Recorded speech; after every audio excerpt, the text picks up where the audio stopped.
So it's been quite some time since we learned last. We skipped a week last week because of Shavas B'Tammuz. And we're jumping back in, not just to the general series B'chlal, but we're jumping back into the inyan that we were holding in Befrat, which is the third stanza of Ana B'Kayach, the stanza of Nagi Bar Darshi Yechutcha Kevavas Shamrim. Very quick overview, and then we'll jump into really what we were trying to essentially get to last week, and we couldn't finish the inyan. So it's very much, not last week, 2 weeks ago. So it's a hashlama of that, and then we'll carry on our way as we continue journeying through Ana B'Kayach. So very quickly, we had learned that Nagi Bar Darshi Yechutcha Kevavas Shamrim means that we're focusing on the inyan of Am Yisrael being Darshi Yechutcha, Am Yisrael seeking unity, being the nation that was sent to this world to be Megala, to reveal the secret, the mystery of Elokus that can be perceived and found and experienced and accessed and related to, in a relational sense, in this physical world, in this Olam HaGashmi. So that God is not a concept, but HaKadosh Baruch Hu has a stake in humanity. HaKadosh Baruch Hu wants a relationship with us. And in so doing, we're revealing not just to the world that there is one God, Ein Od Milvado, there is no other God than Him, right? There's no other creator. We're revealing that very, very deeply all of creation, as it emanates from one single source, it remains one. That unity may be perceived throughout creation, both in time and in space, and that there's nothing other than the unity of HaKadosh Baruch Hu.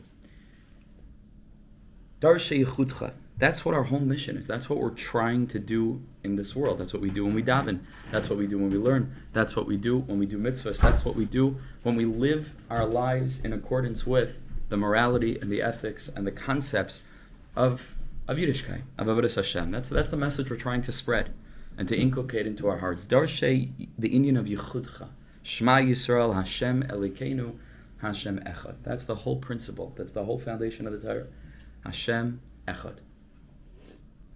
Hashem is one, and Hashem suffuses Elokeinu, which is a reference to the realm of multiplicity. That's why it's Elokim is plural, which is Hateva, which is our perception of a natural created world. Hashem is Elokeinu, Hashem Echad. That's the deeper Havana in that, and what we say at the end of Yom Kippur 7 times, Hashem Hu Elokim, Hashem Hu Elokim, and so on. What are we saying when we say that? We're screaming it on top of our lungs. Most people don't know what it means. What does it mean, Hashem Hu Elokim? So I say Hashem is God. Okay, but why dafka at the end of Yom Kippur? We're not getting into the whole sugi of Yom Kippur. As we get closer to Yom Kippur, Be'ez Hashem, we'll learn a little bit about that as well. But what we're really saying is that don't be fooled. Particularly at the end of Yom Kippur, don't be fooled. When everything is cleansed and everything is clean, and we can finally see clearly, hopefully, if they haven't started setting up for the Kiddush already at the end, because then you're done. The second you see those regular, finished. But until then, fasting the whole day, dressed in a kittel, pure mamish, pure. Great to see you. Thank you for coming. The inyan of being totally, totally pure. Thank you. Right? And we scream in that moment that it's clear that we see beyond the veil. Hashem hu Elokim. There's no inyan of Elokim. Elokim is Hateva. Hashem hu Elokim. Darshei Yechutcha. Said Rav Kook, Kivavas Shamrim. Am Yisrael need to be guarded when we go out into the world with such a mahalach, because it scares other nations. It scares people. Because people hold on to their convictions. What the Navi tells us, Yermiyahu, we'll speak more about Yermiyahu in a couple of minutes, because we'll speak about the Bein HaMetzarim in a bit. Niyan Di'ayman. He says that at the end of time, all the nations of the world are going to come to a Jew and grab onto him and say, teach me something. Teach me, because you have the truth. And we've inherited hollow lies. We've inherited lies. But kol zman that they're not up to that level yet, and Am Yisrael aren't where we need to be in order to bring the whole world back to a unified partnership or brotherhood like we spoke about.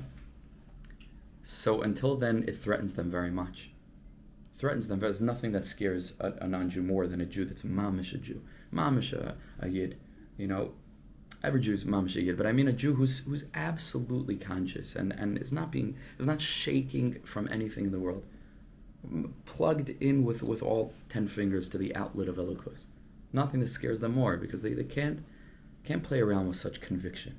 Such conviction. I walk down the street, I'm not going to ramble now, but I'm probably already rambling, but I walk down the street, I take such pride. I look exactly like my great-great-great-great-great-great-great-great-great-grandfather, back to the Prushim, the time of the Bayesheni, and beyond. Back to Yirmiyahu Hanavi. Not that they wore black shirt, white shirt and black pants and whatever. I'm talking about my tzitzis. I look exactly like them. Nothing changed. The whole world changes 1,000,000 times over throughout the generations, and the Jew remains steadfast. Nothing that frightens the world more, because the mamish standing on shaky ground. And Am Yisrael's emes lamed, that conviction to emes, which is everlasting emes, svas emes tikan la'ad, that doesn't change forever. So that can scare people, and that can awaken them to chas v'shalom want to chas v'shalom stamp us out, which is exactly what Hitler wanted to do. Because he said that the Jews are guilty of 2 crimes against mankind: circumcision on the body and conscience to the soul. They couldn't live with that. Because that's exactly what you and I are. We are the conscience of the world. We've always been. And will continue to be until the end of time. I believe that we need to fortify this element and focus inward toward our communities first, and then we can mamish build up the quote-unquote already from will conquer the whole world. That's what I believe is the big tikkun now, and what we're trying to accomplish in a tiny little way, but each of us in our own way. But we need protection, because it shakes people. So therefore, once we speak, says Rav Kook, I'm just reviewing, once we spoke about Darshei Yechutcha, so then we say Kevav Shamrim, we need Shmira. What should we be guarded like? The eyes. Why the eyes? Because eyes are connected to the concept of Chachma, big picture thinking. The eyes, which take in the totality of a picture, as opposed to the ears, which can only hear one note at a time, one melody at a time, unless there's harmony, which is a very deep thing. That's the Chachma in Bina, so to speak, of melody. That's the union of Hakol, Kol Yaakov, 2 voices singing together, which is the synthesis of Tiferes, which we're going to get to at the end of this year, hopefully b'siyata d'shmaya. So Kevavas, which is the union of the pupil of the eye, which is the element of unification, that's where we need the Shmira. And that's the relationship between the eyes, which is the union of Kevavas, to the Shmira that's necessary when we start talking about Darshei Yechutcha. Great to see you. Thank you for coming.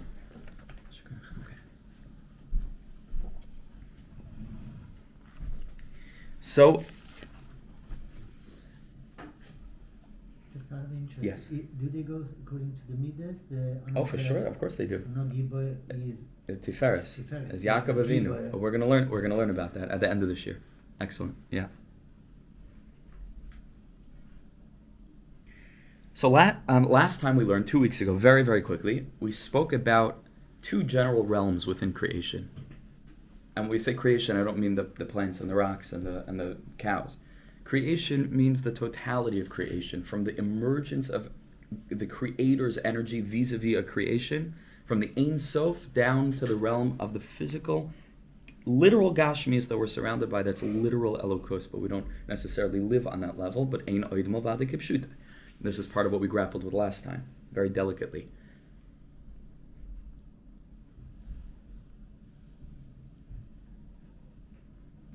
Two realms within this totality of creation that begins on the level of the Yud of Yud Ke Vav Ke, which we began with already speaking about many shiur ago. Toward the beginning, we spoke about how all of existence is folded into this name Yud Ke Vav Ke. 4 levels, like we spoke about, 4 Olamais. And we spoke about these 2 elements, Hanhagas HaMishpat, which is, so to speak, the lower revelation, and the way that HaKadosh Baruch Hu interacts with the world through the 6,000 years of creation, which we're coming to the very, very end of. Our Dars, Mamash on the Threshold, we spoke about that at the very end of 2 weeks ago, shiur, last time. That's Hanagas HaMishpat, and that's the union of Mida Keneged Mida. That's called in Kabbalah, without getting into the whole thing of it, Zeir Anpin. It means a small face. Why is it small? Because it's constricted, it's limited, it's Mida Keneged Mida. But the Ramchal teaches in Das Tfunos, like we learned, that there's also a realm called Hanhagas HaYichud, the realm where everything is one. And like we spoke about all of creation, it's not steps in a linear process. It's like garments upon garments upon garments. And so there's a layer of creation and a layer of our relationship with Hashem, which is the ordinary functionality and the way that things generally work, which is called Hanagas HaMishpat. It's Mida Keneged Mida, and over there there's distinction, and over there there's Kashler and Pasal, Tameh and Tahar, Mutter and Aser. If you're keeping track, those are 6 different elements. Those relate to the 6 days of the week. That's Hanagas HaMishpat and the Vav of Yud Ke Vav Ke, which also relates to the Eitz Hadas Toiv V'Ra. This element of Toiv V'Ra, this element of conflicting points, kasher, pasul, tamei, tahar, mutar, aser, which are codified in the Shishay Sidrei Mishnah. The involved with the Torah is the six. The six, that's right. The 3 and 3, which all of halacha falls into these 6 elements. There are 3 categories: kasher and pasul, tamei and tahar, mutar and aser. All the areas of halacha that are codified again in the Shishay Sidrei Mishnah Davka, which is also the 6, which correlate to the 6 days of the week. And there's an inyan of the Eitz HaChaim. The Eitz HaChaim is something else. It's the inyan of Anagas HaYichud. And that's that mercy, their achmanas of HaKadosh Baruch Hu that can be woken up, which overrides the system. And there are times that we know in our history, without getting into all the depth of this now, it's not really our topic. I mean, it is somewhat, but it's not. There are times when that system has been overridden. One of those times is Kriyas Yamsuf. Kriyas Yamsuf, HaKadosh Baruch Hu tells Am Yisrael, Ma titzak elai. What do you... Da'abra al b'nei Yisrael v'yisa'u. If you remember, Chazal tell us that by Kriyas Yamsuf, the Malachim came to HaKadosh Baruch Hu and said, Halalu avdei avodah zarah v'halalu avdei avodah zarah. What is the advantage of Am Yisrael over the Mitzrayim? Both of them are avdei avodah zarah. And HaKadosh Baruch Hu said, I don't care. What do you mean you don't care? Well, why are you saving this one over that one? Hashem says this is not Hanagas HaMishpat land. This has nothing to do... Great to see you. Thanks, Rick. There's nothing to do with Hanagas HaMishpat. He says, HaKadosh Baruch Hu, I'm overriding the system. And the Zohar Kadosh tells us that what was that inyan of overriding the system, without getting caught up in the terminology now. But the Zohar Kadosh says, Ba'atika talya milsa. This has nothing to do with the lower element of... This has to do with what's called in Kabbalah atik, which means ancient. Why is it ancient? Because it's a mashal, right? The older something is, the earlier it is. And so HaKadosh Baruch Hu is referring to that ancient mercy that comes before this inyan of Hanagas HaMishpat that's much lower down in the system. Ba'atika talya milsa, in that place, Yisrael ayiraisa v'kuchrichu chad. In that place, it has nothing to do with deserving or not deserving. It's etzem. It's the other middle. It's not Zeram and it's Atik. It's called Atika, yeah, or Atik, yeah. Which is associated with Keser. Yes. You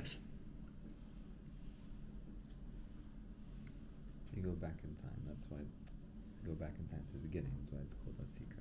That's right. I heard that some people used to concentrate on that aspect of the when they were davening. They used to focus on that. That's right. And we said that two weeks ago that the Nefesh HaChaim says that's when a person really should be focusing on this inyan. Everything is one. And there are even lashonos from Chazal when a person's davening, there's no world. Everything fades away. There's no. So that's the Nefesh HaChaim, who took a more conservative approach toward contemplating these ideas than the Hasidim, because the Hasidim felt that was it. We're coming to Geula. We have to already start being mechaven because we're coming to the end of the 6 days of the week, and we're breaking into a realm where there's going to be a Gilui of that level. We have to begin preparing. Bein HaShmashas, making early Shabbos, and so on. All this is by way of Hakdama. There are times when we can tap into that connection that we have with the Kodesh Baruch Hu that's beyond deserving or not deserving. Hey, brother. Great to see you. Thank you so much for coming. Wow. Great to see you. I'm not sure if we have any sheets left, or Hashem, but we can share. Yeah? So there are 2 chairs right now. They're right here. 2 chairs right here.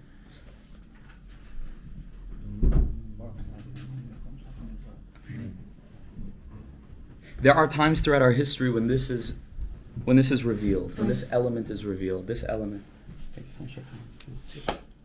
When this element is revealed, this element of Kesa, this element of Atik, which is Rachamim Gemurim. This is also related to the Yud Gimel Midas of Rachamim. Without getting into all the details now, this is why HaKadosh Baruch Hu said to Moshe Rabbeinu, I'm going to give you a secret. Yud Gimel Midas of Rachamim. No matter what's going on, you say these, you contemplate them. Certain Sfarim say when we actualize them, when we start to be like HaKadosh Baruch Hu with all the different Midas, that awakens this element of Keser Elyon, overrides anything else. Total mercy. This is also related to what HaKadosh Baruch Hu says, V'chanoisi es asher achain, and I will grant mercy, grace to whoever I choose.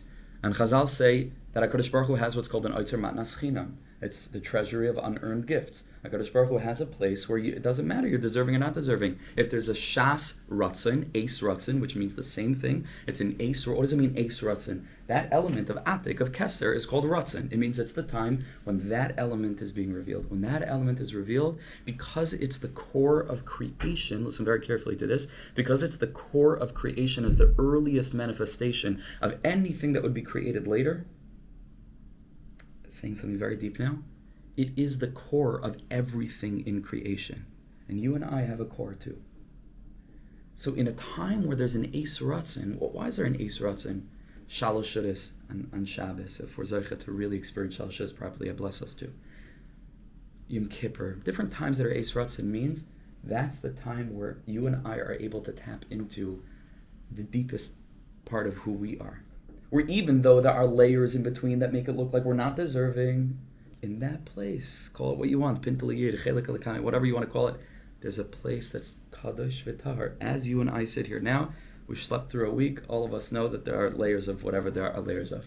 There's a point within each and every one of you and within me that's absolutely, fundamentally divine, not even pure, absolutely divine. Okay, all this is Hakdama. Now let's go inside. I want to, and please get me back to Yermiyahu because I want to speak about that.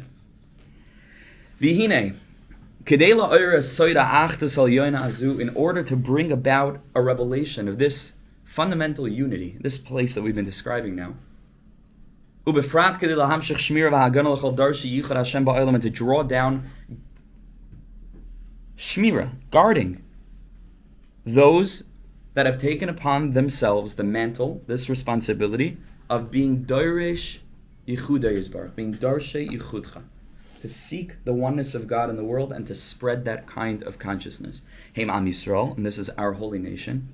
Tzrichem anu lahamshich shefa bracha le'elu, we need to draw a tremendous amount of bracha from a very high place, beside hanhagas hayichud, from that place of unity, from that font, from that essential spring from which everything else emerges. This is also symbolized in the river that flows out of it. Gan Eden, and then it splits into four. But beforehand, everything is unified. That's the symbol there of the river. Everything that you see in this world, again, all the distinctions, physical distinctions, separate elements within creation, fire and water, heat and cold, sweet and sharp, all the different contrasting elements within creation is unified before the place where umisham, then yipard la'arba rashim. But everything has a unified element. So you and I are experiencing it after or through the veil of separateness. But that does nothing to take away from the fundamental truth of the achdus that lies beyond the veil. And the whole purpose of Torah and mitzvahs, and this is what I get wrong, is because we think it's rituals and we think it's mitzvahs, and we think in a very limited way. The whole purpose of halacha and Torah and mitzvahs and davening has one goal, and that's to help us develop the conscious awareness of this reality that lies beyond the surface of living. That's the fundamental goal. How do I know? Because the whole purpose of the Torah is to bring us into dveikus with Hashem. What does that mean? Dveikus with Hashem. What does it mean? Hashem appears right in front of me and I'm davik with Him? Or what? Hashem is the Ein Sof. He's the creator of everything. He suffuses and permeates all. Well, if I want to have dveikus with that all, then in my limited way, whatever totality within my life that I experience as a father and as a husband and as a friend and as a whatever my roles are, and wherever I go in life physically, and whatever circumstances I experience throughout my life, b'chol drachecha da'ehu, I have to be medabik with HaKadosh Baruch Hu's presence. How do I do that? Maybe Hashem is less in my grandmother's kitchen than she should live well and because until 120, she's very old, until 120 Bez Hashem, then the base medrash. I don't know, how can I connect to Hashem there if I connected to Hashem here? It's that. And the answer is because you start, when you develop this kind of mindset, you start to be able to find a way to connect wherever it is that you may be, wherever it is that you may find yourself.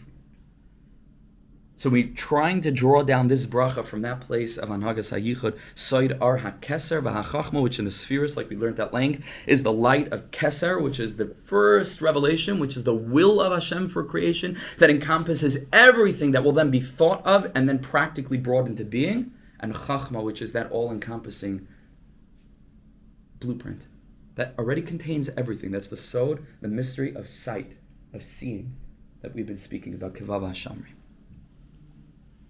Vihine, so says the Heilig Adonai B'Koyach, Zemamish Soid. This is the secret of the rashei teivos, of that holy shame, that divine name, of the 42 names of Hashem, the 42-letter name of Hashem, that emerges from these words that are found at the end of the stanza. Nun is for Na, Gimel for Gibar, Dalid for Darshei, Yud for Yechutcha, Chaf for Kvabas, and Shin for Shamrim. Nun, Gimel, Dalid, Yud, Chaf, Shin. What's the meaning?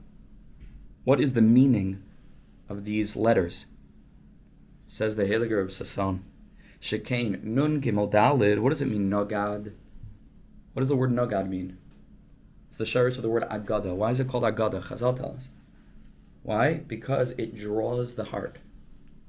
Draws the heart. Nogad means to pull, to draw. Neged means opposite. What's that? Neged can mean opposite, but it's the same concept as drawing. To draw something is to draw it away from where it was, to the opposite side. It expands. It's the same concept. Tell is to draw the knowledge through telling. What's that? Hagid. Lahagid, very probably. I don't know, but it sounds very strong as a svara.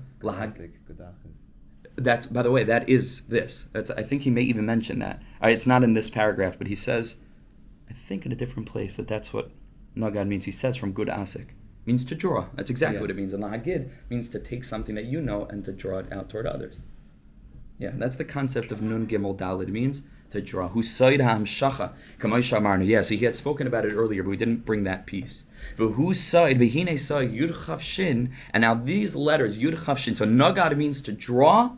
Yud Chav Shin Roimes is a reference al Or HaKeser v'HaChachma to this very elevated place, the side of Hanhagas HaYichud, in that incredibly elevated stage of creation that's known as Keser and Chachma, these two elements. Now, why is Yud Chav Shin Keser and Chachma? What is that? See, he says like this, very, very, very deep. Shehine Soid Ar HaChachma, the secret mystery of the light of Chachma, which is that all-encompassing blueprint for creation before anything else unfolds. Ramuz ba'oisiyas Yud Shin is always hinted to in the letters Yud and Shin, or the word Yesh. Kenoida sha'chachma nikra a Yesh. Chachma is known as the first something. Why is it known as the first something? Where is the textual, scriptural source for this concept of the sphere of Chachma? A pasuk. The pasuk tells us v'hachachma chachma me'ayin timatze, emerges from ayin. Ayin there is a reference to Keser. Memela klape, in relation to Keser, Chachma is always known as the first Yesh. Even though it itself is mamish bittel. If you look, Chachma is bittel, a mamish bittel. But klape, Keser, literally the pasuk says Chachma comes from ayin, right? And that means that Chachma is not ayin. Chachma is the first something, as opposed to mamish from our standpoint, nothing, which is the will of God, which none of us can fathom, and it totally doesn't matter. And if anybody tells you that they know why Hashem created the world, they're lying to you. They're mamish lying to you. They may give you reasons, but the ultimate, we mamish have no clue. That's what it means. We have no hasaga in Keser, which we don't understand. We can get, trust me, I can give you reasons now. Dir b'tachtoinim, tevatayv lehetiv, etc. Hashem wanted to give us the perfect good and a perfect and this. We have to choose it over here. All that stuff. It's nice. But the ultimate objective is a mystery. It's mamish a mystery. And here's the sweetest thing. It doesn't matter. If something is emes, and I am, not because I think, but because I am commanded, that's why I am. And that becomes the fundamental foundation for our lives. We understand that that's what it means to be a human being. I am commanded, therefore I am. Then it doesn't make a difference to me why I am commanded. This is the fact. Hashem wanted this world. Hashem wants this world. V'ratzavanu. Hashem wants us. He whispers to us. He calls us. He beckons us. Into what? Into a relationship with Him. So Chachma is Yesh. But this is only half of the story. Chachma is also yesh because bina, which is the contrast to Chachma. Chachma is this all-encompassing blueprint. Bina is the energy that begins to take this big picture and start to fragment it into details so that the process can begin, which again, all of us experience within our own creative process. This is what we do. We first want to create something. We have a big picture of what we're going to create. Then Bina, we start to think and plan it, still on the level of Machshava. We start to plan it out step by step, and then we go down into the what's called the Olam HaMaisa, right? We practically begin to collect the materials, whatever it is, whether we're building or we're drawing or we're making music or whatever we're creating. This is the step. These are the steps that we take because our creative process is Tselem Elokim. Is founded upon the way that HaKadosh Baruch Hu went ahead and created the world. Bilam was trying to stop. What's that? Bilam was trying to stop. Meaning He was trying to stop Am Yisrael from going into the world of Machshava, into the world of Maisa. Right. Yeah, exactly right. Exactly right. Am Yisrael were on the threshold. Also the Meraglim. We're trying to keep them in the midbar for longer. Very deep. Very, very beautiful and deep and true. Bina is called Shai. Shin Yud. Chachma is called Yesh, Yud Shin. Bina is called Shin Yud. It's the flip because it's the contrast. It's the female to male, so to speak.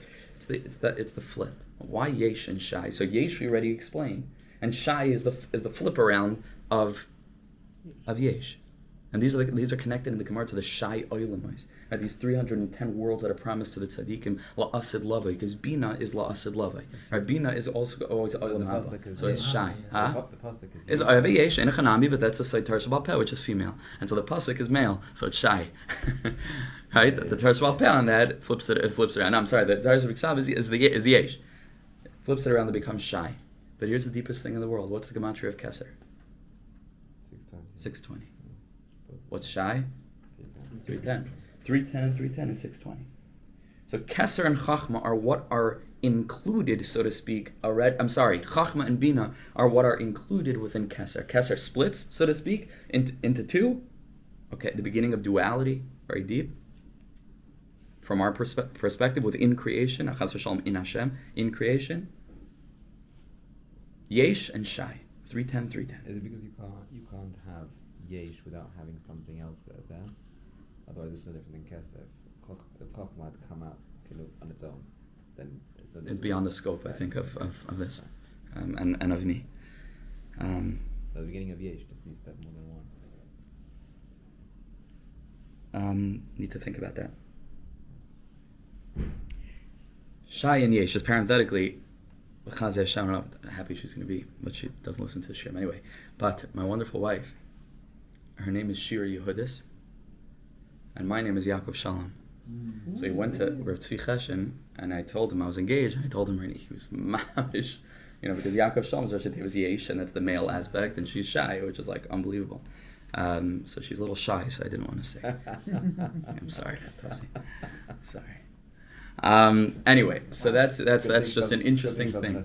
Yeah, it's an interesting thing because she knows all this already. Yesh and Shai. Okay, so that's Chachma and Bina, and together that's the union of Keser, which is 620, which is the gematria of 310 and 310 together. Okay, says the Heilige Reb Sasson. Look back at the word. Nogad means to draw on. Yud Chaf Shin is Yesh, that's the Chachma, and in the middle is Keser, is the Chaf. You hear how deep this is. This is absolutely incredible. The words of the stanza are Na Gibar Darshi Chudra Kvavas Ramim. Kvavas is a reference to the pupil of the eye. The pupil of the eye is Chachma. That's what we're trying to draw down. Darshi Chudra. We're seeking that realm of Anagas HaYichud. And we're asking that HaKadosh Baruch Hu should draw down Shefa from that place and protect us, because we need protection when we're engaged in this kind of Melchama against the world. Not against them, but to conquer them. To bring them to a life of MS. The rashei teivos are all a reference to this realm that we're drawing on. Nagad means to draw from. Yud Chaf Shin is Yud and Shin is Chachma, and in the middle is the Chaf for Keser, which is this realm above. Ubesoicha nimshach u'mislabesh ara Keser beside ois Chaf, and that's the letter of Keser, Chaf, right in the middle. It's so incredibly broad. It's so incredibly tremendous and great. It cannot be revealed in creation without a levush, without a garment. That's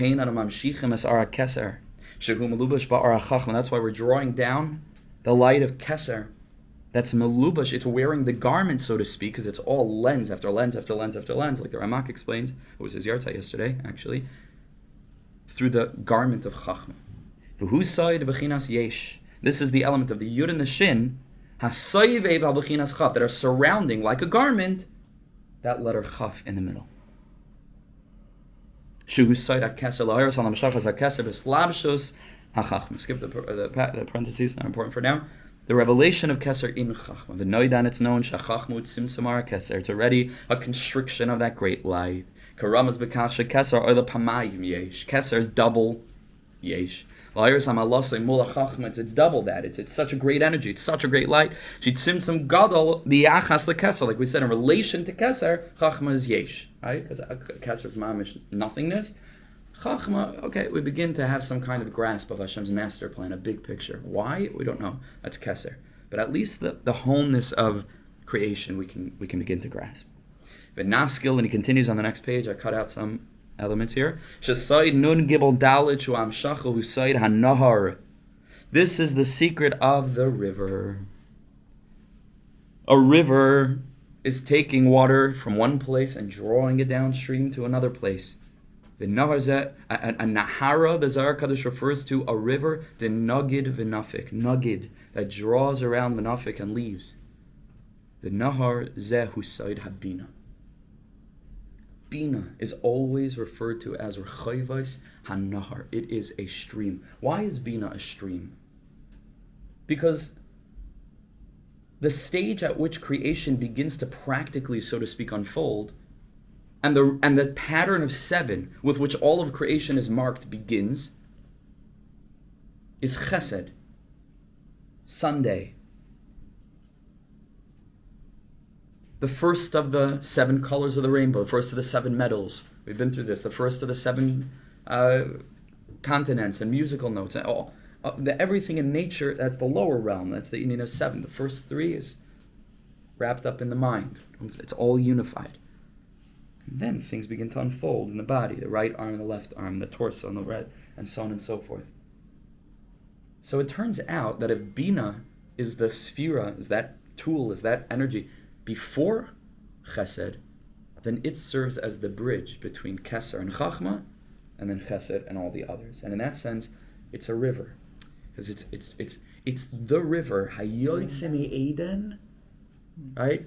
Lahashkas Hagan, which is the lower realms, and then like the pasuk tells, Misham Yiparid, from that river Bina, that's where Pirud starts to happen. What's Pirud? Pirud is Chesed and Gvura. Chesed and Gvura, the right hand and the left hand. There's nothing more contrasting to one another than that. So, but what came right before that split, where unity begins to, so to speak, fragment into the body, right? Even though Chachma and Bina are right and left, but that's still unified. It's still an element that's called in the Zohar Kadosh very beautifully, Train Rei and Delamas Sparshin. These are 2 best friends that never separate, Chachma and Bina. They never separate. Constant unity in that realm. They're different. Total connectivity. The realm of the days, Sunday is different than Monday. Monday is different than Tuesday, and so on and so forth. That's different. 1 second, let's just finish this thing.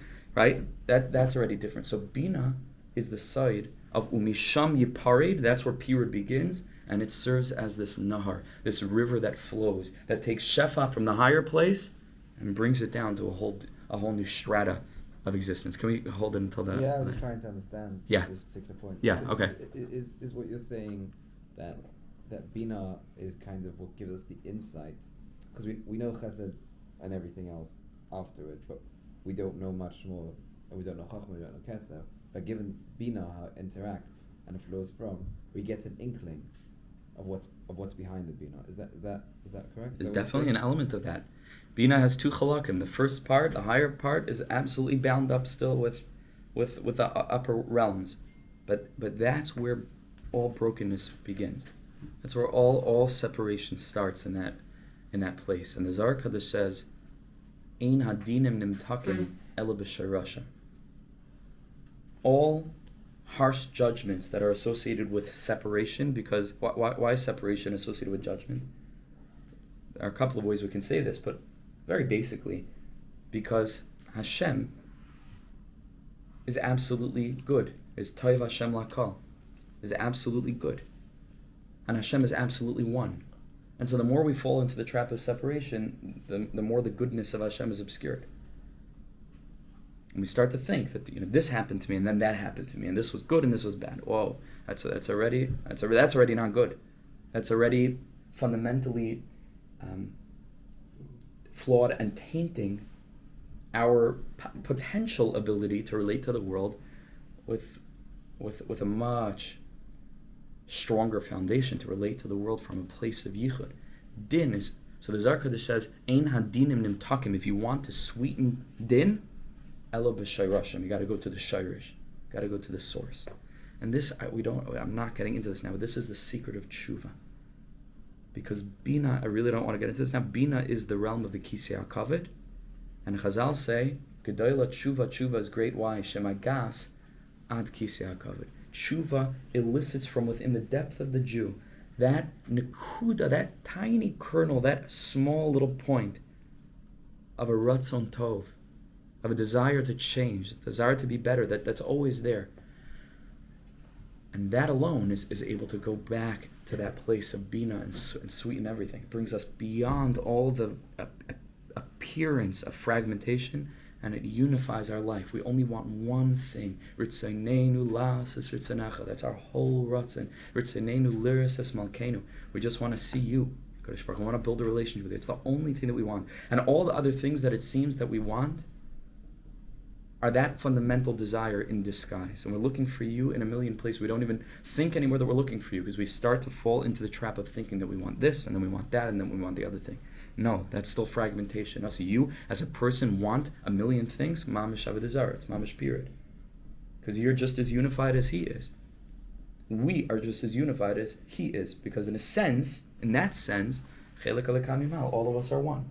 And so all of us only want one thing. We want that one thing in a million different ways. That's what we want. That's what we're after. That's the sweetening of all the din. B'shayrish, in that place where multiplicity meets its source in unity. That's the element of Bina. That's the Nahar that flows down. See, he says here, let's go back inside the Naskil, and we can understand Shesoid Nun Gimel Dalid, which is Nagad, which means to draw. Shua Amshacha Husoid. HaNahar is the secret of the river. Nahara the Nagid V'nafik, referred to in the Zohar Kodesh as the river that draws V'nafik and brings out. V'nahar Zeh Husoid Habina Soid Rechayvas HaNahar Nachle Amuna Mayim Amukim Yidleim Ish Tevuna, right? Which is what we say in Kelmastater, Shalashos. Which stanza is that in Kelmastater? Which stanza is that? The third. Why would it be the third stanza? Because the first stanza is Keser, and the second stanza is Chachma, and the third stanza is Bina. And so that stanza, it says Rechayvas HaNahar, because that's what it is. Rechayvas HaNahar. HaNahar yoytze me'eden shua chachma kanayda lahashkes asagan shua malchus, which is all the way at the end of that creation. Soid nishmas Yisrael. Nimtza we find shenagad hu koyach hamshach alamata b'soid habina. That's drawing it down. B'soid habina lahamshich alahar oyros neflaim haramuzim b'soid yud chaf shin. To draw down these secrets, this depth of perception that's rooted in these three letters, yesh and chaf, which is chachma, and bina. Which is keser and chachma. Soid ha-chachma va-keser. V'yin taskel. Go through this a bit more quickly, and then we'll get to the end. Shesoid Yud Chav Shin is also rashei teivos, a pasuk in Tehillim. Ki Baruch Hashem, ki Shama Kol Tachanuna. Blessed is Hashem. Doesn't mean we're blessing Hashem, that Hashem is perfect. Hashem is the Makar HaBracha, right? Or that the energy of Hashem should be expanded in the world. Different interpretations of Baruch. The rashei teivos of Yud Kei Vav Kei, ki Shama Hashem, for He has heard, is the rashei teivos of Yud, Chaf, and Shin, Chachma, and Keser. Rashei teivos, Hashem, Ki Shama, Oy L'Shem Zeh, V'hu Mikabel HaTfilas La'ela. This is the Indian of Tefillah. What's the Indian of Tefillah? Tefillah, you need something? So good, so change your life. Build Caleb in your life. Change. Because that's the only thing that's holding back HaKadosh Baruch Hu's bracha from us. So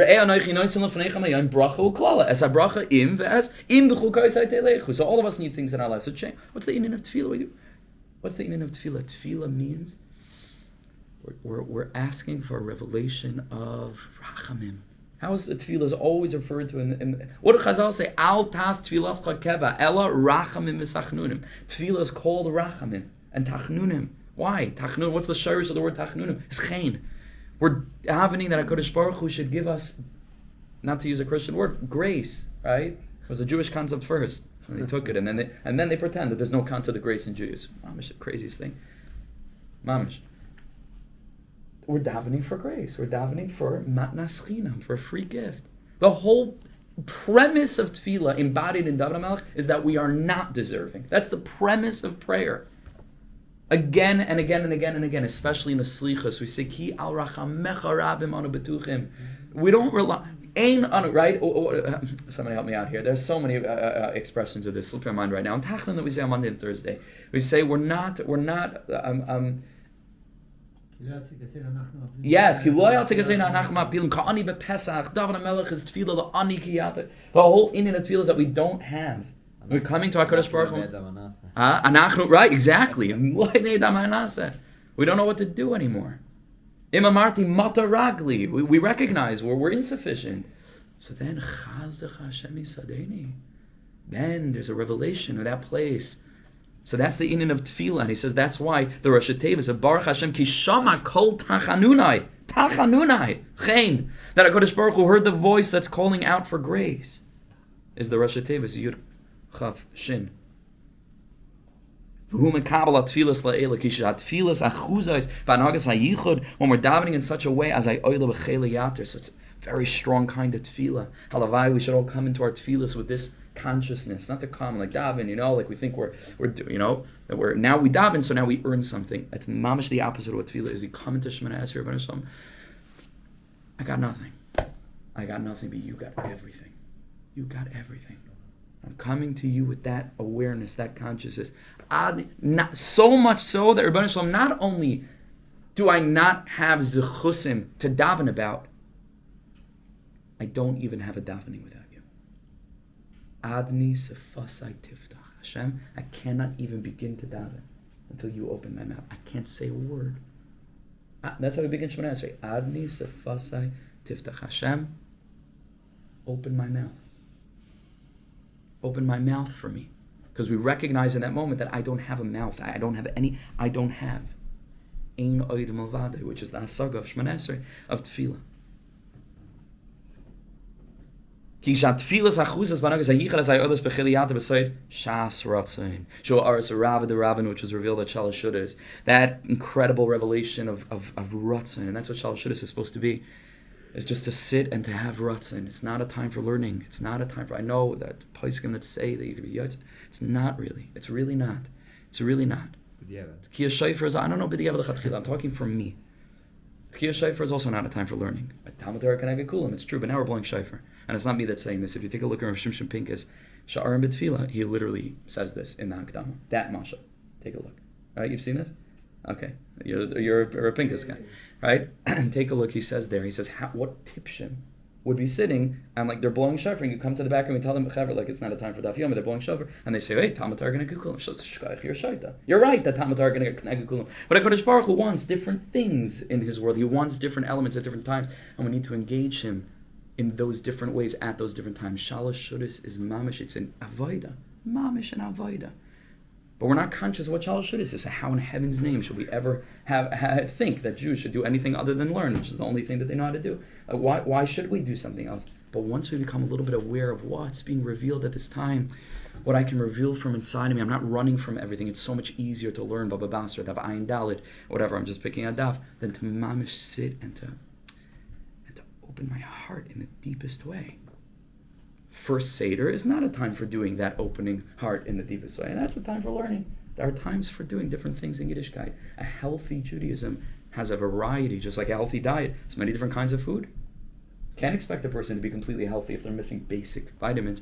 Same thing with our Avodah. It's the same thing. Shalosh Shudas is a Shas Rav de Ravin. That's what's being revealed, and through Nigunim, and through deep Torah. It's not a time for Torah. It's a time for Torah of the Shechina. That's what it's a time for. Pnimius HaTorah. It's a time for something else. Yes, thank you. Yermiyahu. Shkoyach. So, okay, this will come to the end. Give me 10 minutes now of just outside talk. I'm sorry we're going over time, but I do, because I'm not sure about next week. I have to look at the calendar and see what's going on. I want to talk about the 3 weeks now for just a minute, and I want to talk about Sefer Yermiyahu very quickly.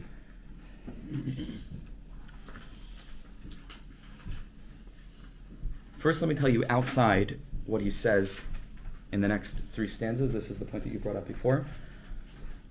Stanzas in the next few paragraphs. Every stanza in Anabakoyach, there are 7, and so they're related to the lower 7 midas, to the days of the week, which are also related to biblical personalities, the personas, right? Abraham, Yitzchak, Yaakov, Moshe, Aaron, Yosef, and David.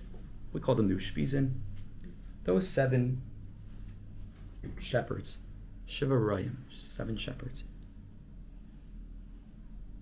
Now here's a very, very deep thing. Stanza number 1 is Keneged Avram Avinu. Stanza number 2 is Keneged Yitzchak Avinu. Stanza number 3 is Keneged Yaakov Avinu. We are the descendants of Avram, and we are the descendants of Yitzchak, but we're not called Bnei Avram. We're called Bnei Yisrael. Why are we called Bnei Yisrael? We're just as much a descendant of Avram as we are of Yitzchak. Why are we called Bnei Yisrael? Because Avram had other children. So did Yitzchak. Yaakov Avinu's whole family was absolutely Jewish. It was mamish, the most Jewish family there is. First of all, there are 12 kids, so that's already the most Jewish thing. And I'm sure they drove what do they call them, the minivan, whatever. Two minivans. Probably 2 minivans. Yes, right. So that's the first thing. But mamish, they were all Yidden, the whole family. Avram Avinu gives birth to Yishmael. Yitzchak Avinu brings into the world Esav. Now the first 2 stanzas, if you remember, the first stanza, Ana b'koyach gedulas u'mincha tater tzurua, we spoke about shattering all the vessels. Aleph, Beis, Gimel, it said as rashei teivos 6. That's the element of Anagas HaMishpat, the limited world, the 6 directions. 4 directions, then up and down. Yud Taf Tzadi means to shatter, to break. We spoke about that. That's the purpose of the first stanza. Second stanza is rashei teivos Kaf Reish Ayin Sin Tes Nun Kara Satan. Also an Indian of tearing up, of mamish destroying. But that's not the Indian of the third stanza. We don't find any concept of that. We're not breaking. We're not ripping up. We're not anything. So here's the amazing thing: is that stanza 1 and stanza 2 are intended to bring about the downfall of Yishmael and Esav respectively. Yishmael in stanza 1, Esav in stanza 2. Now there's a big difference between Yishmael and Esav, because Yishmael does tshuva in the end. As a person, Yishmael does tshuva in the end. Yishmael needs to be shattered into little pieces, right? Very, very deep. But there's hope for Yishmael. Yishmael makes it in the end. Esav needs to be ripped. It's the Indian of Amalek. It needs to be completely torn apart. Kara Satan, just not split into pieces. Mamish, torn up completely. That's the Indian of Esav. Without getting into all this now, we don't have time for it.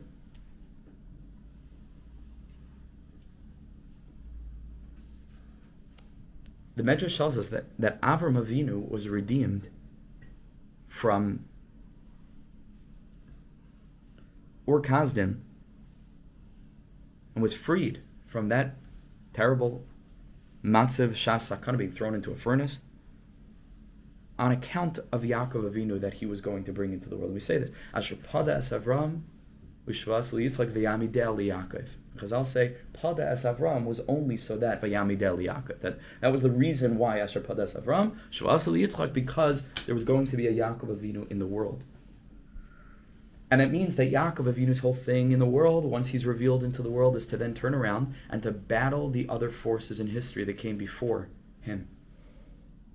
Those other forces are Yishmael and Esav. Now, it just so happens to be that if you're keeping track, there are 3 major world religions, right? And it's simple math. It's not complicated. That Yishmael is the Indian of Islam. Esav is the Indian of Edom, which is Rome, which is very much associated, even though it was later in history, Rome all converted to Christianity.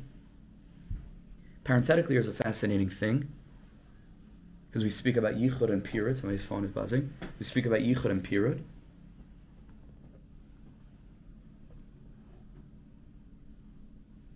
Yishmael is Yichud. Have you ever done any research a little bit? I mean, we're all bound up by the political struggle and this generational angst over Muslims. But if you're able to look past that a little bit and look actually at the religion, it's remarkably similar to Judaism. So remarkably. In many ways, it's identical. It's not a huge chiddush, because nothing novel there. The Torah was the one that brought kashrus into the world and mikvah into the world. But if you look at their system of halacha, so to speak, of the law, mamish. And what's their whole thing? The premise of Islam is one God. We down to the same God as they do. You're allowed to go into a mosque, right? It's not avodah zarah at all in any way, shape, or form. It's a very good thing, Islam. Christianity was the biggest disaster in the history of the world in terms of the confusion that it brought to the world. Yishmael does tshuva in the end. There's a lot of hope there. The problem with Christianity, rooted in Esav, is that it is founded in a shirish of achdus, of oneness, of unity. It claims to believe in the Old Testament. Okay, one second. But it claims, Mamish Chazal say what's Edom is the pig, right? That on the outside it looks kosher, right? It has split hooves or chooses cut, one or the other. Fluff of klapichus, right? It has split hooves, right? On the outside.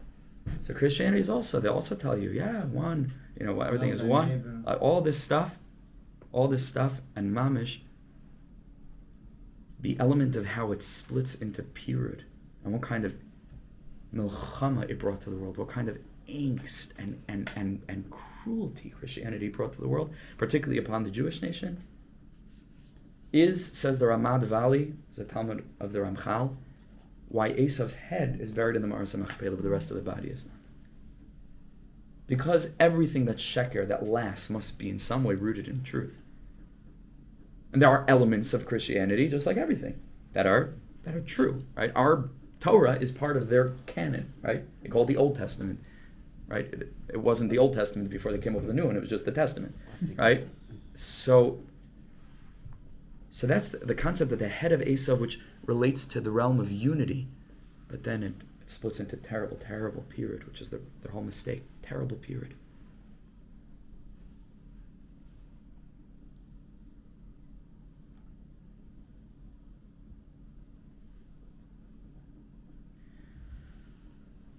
Our job in the world is to be Darshei Echutcha, Yaakov Avinu, to do combat with all the other elements, to be proud of who we are, to know what a miracle it is that of all the babies that were born, at the very minute that you were born into the world, someone's got to do the math, whatever, we'll Google it afterwards, how many babies are born every second? The minute that you were born, there were, I don't know how many, thousands at least, or probably hundreds of thousands, tens of thousands, for sure thousands of other human beings that were born into the world at that moment. That you and you and you and you and all of us here and you were given neshamas that were born into the emes. Now this sounds like a fantastical thing. That's true. It's nothing that you or I did to deserve it. But the fantastical nature of this anomaly does nothing to obscure the truth of it. I didn't deserve to be born into the family I was born into. I don't deserve to be a part of this nation. That's the point. This nation is this nation not because they deserve it, but because kacha. That's how Hashem decided. Kacha's rashei teivos keser kol haksarim. That's just the Ratzon Hashem. Kacha. Just is. It's without reason. It's beyond reason. Reason is anagas hamishpah. Kacha. Ashrei ha'am, says the Baal Shem Tov, shekacha lai. Their whole thing is just kacha. Just is.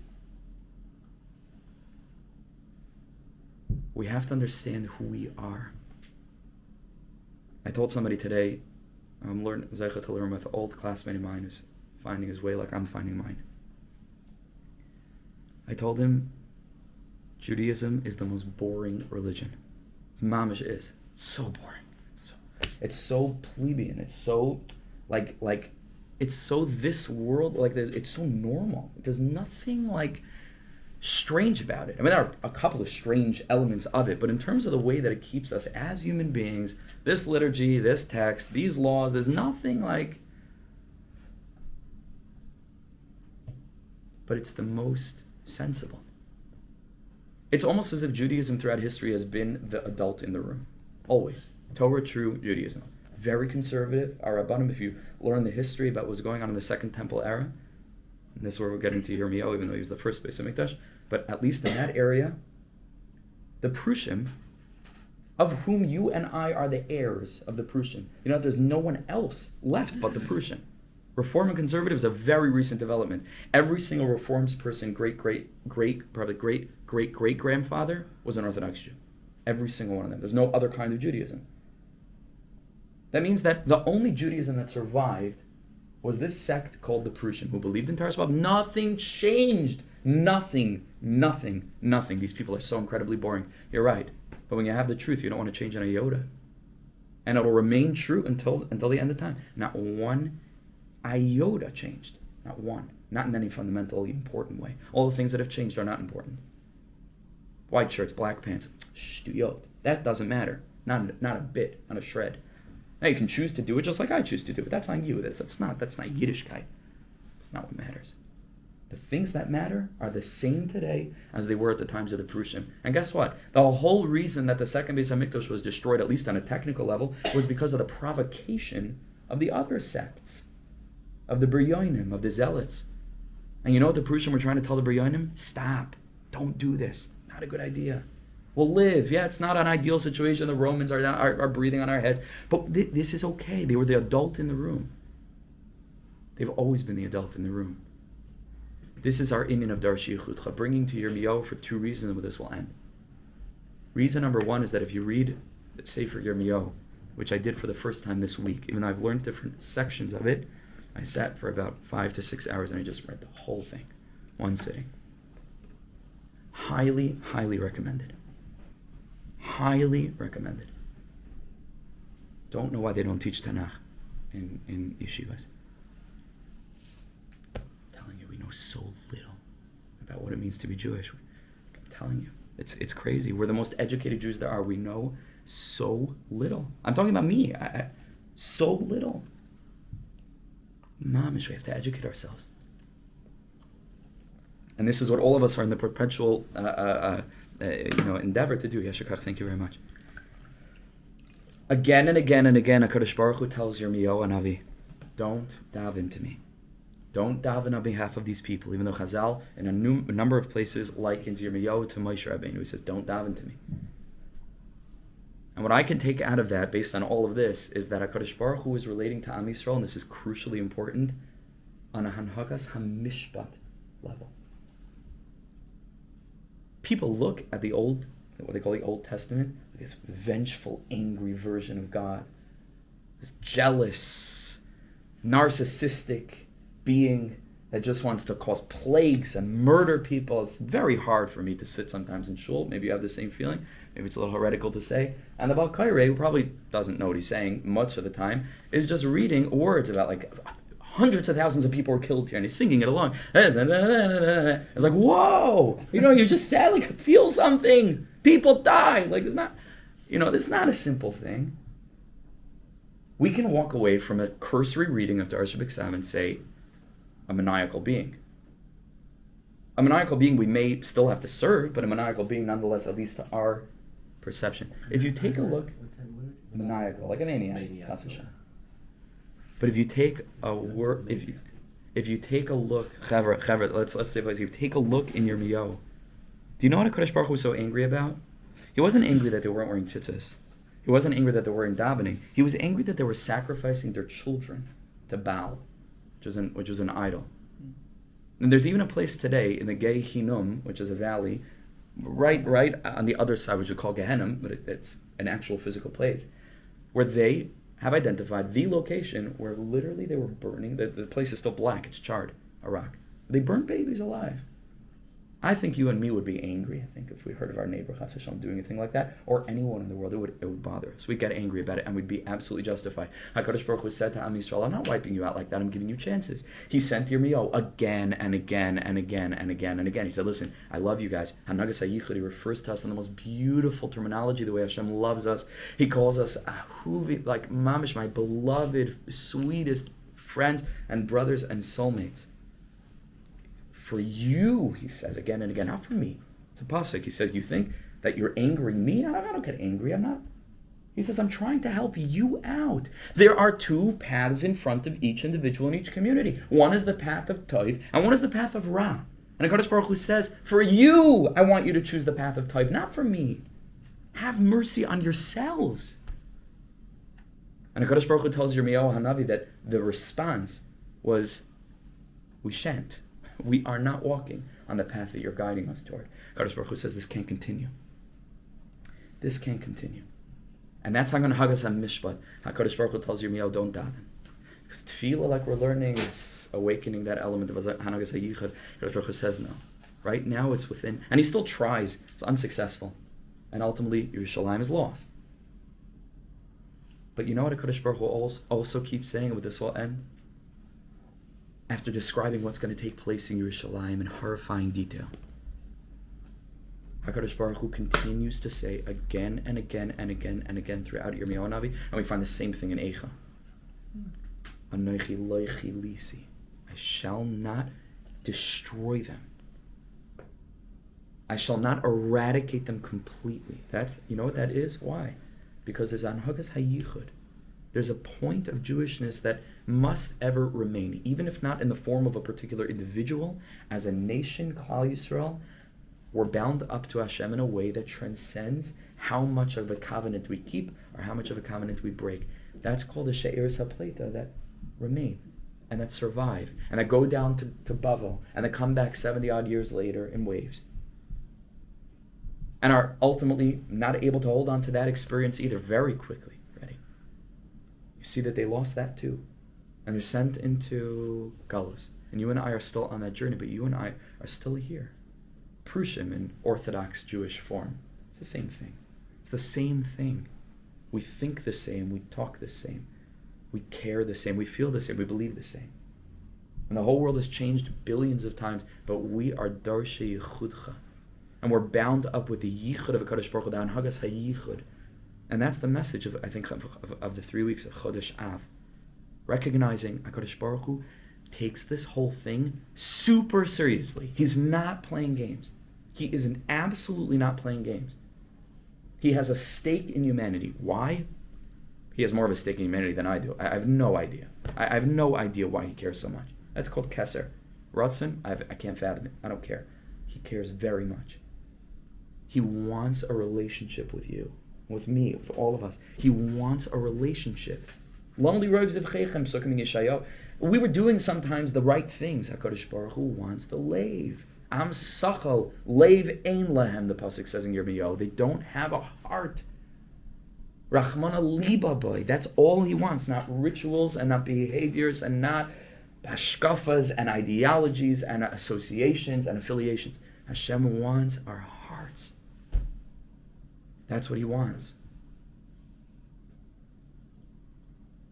And that's what he believes throughout history. Especially as we come to the very end, we're going to be able to give him. And that's the job of you and me. Today, now. That's the inyan of Chodesh Av. Av is a father. Kadosh Baruch Hu's there, he's with us. He wants us to connect to him, not for him, but for you and for me, to live a life of sweetness and pleasantness and depth, and avoiding so much avoidable pain that HaKadosh Baruch Hu says,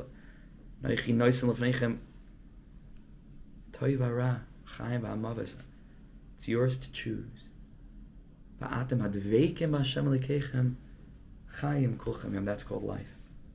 And that's the purpose of our shiur. That's why we get together every Thursday night to learn. That's the purpose of our chabura. That's what all of us are attempting to do, is to rectify this, is to fill this breach. is to mamish be soldiers of Hashem. I can't change the whole world, and nor can you. But our own lives we can change.